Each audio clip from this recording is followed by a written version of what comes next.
In this video, we'll be covering the uses of the Explore tab to navigate the dataset of RSAM enzymes in radicalsam.org. At the top of the Explore page is an interactable SSN of the RSAM superfamily. The number of sequences in each of the main clusters is found in a table below the SSN graphic. Further included is a table of structure-function linkage database subgroups found in the radicalsam.org SSN and their location.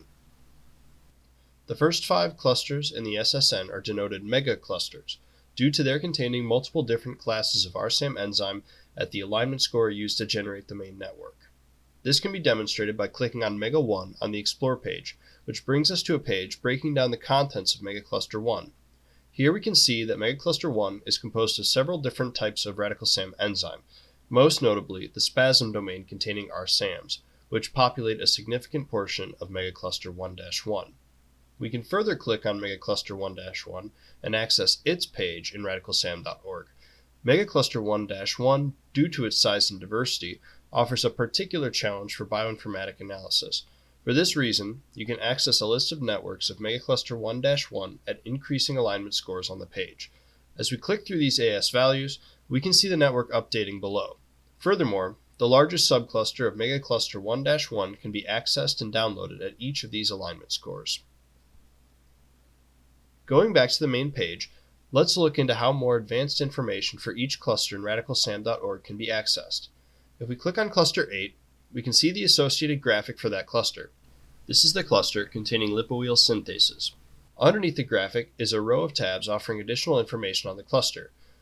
The SwissProt tab gives a list of SwissProt functions present in this group of RSAMs. The KEGG tab offers associated pages for the RSAMs in the Kyoto Encyclopedia of Genes and Genomes. PDB gives links to RSAMs in the cluster that have a structure deposited in the protein databank. The Tiger tab gives the Tiger FAMs associated with the RSAMs in the cluster. The Annotated tab provides DOIs for the papers associated with characterized RSAMs present in the cluster. Under Taxonomy, we can find a sunburst wheel for the taxonomic distribution of RSAMs in the cluster. Finally, the Genome Neighborhood Diagram option will provide you with neighborhood diagrams for the RSAMs in the cluster. For more information on this type of analysis, we provide a separate tutorial on the Enzyme Function YouTube channel. Below, values are given for the average cysteine content of the cluster as well as number of sequences. On the left is provided a sequence logo for the cluster.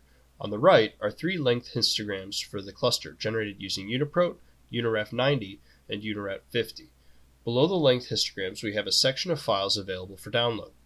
We can download the SSN file for the cluster, the web logo, multiple sequence alignment, or a hidden Markov model built on the multiple sequence alignment. Also available are UniProt ID lists and FASTA files. Finally, a consensus residue summary table is available to further probe the conservation of residues in the cluster. This has been a brief tutorial on radicalsam.org's Explore functionality. For more information on the other functionalities in radicalsam.org, including dicing and genome neighborhood analysis, see the Enzyme Function YouTube channel.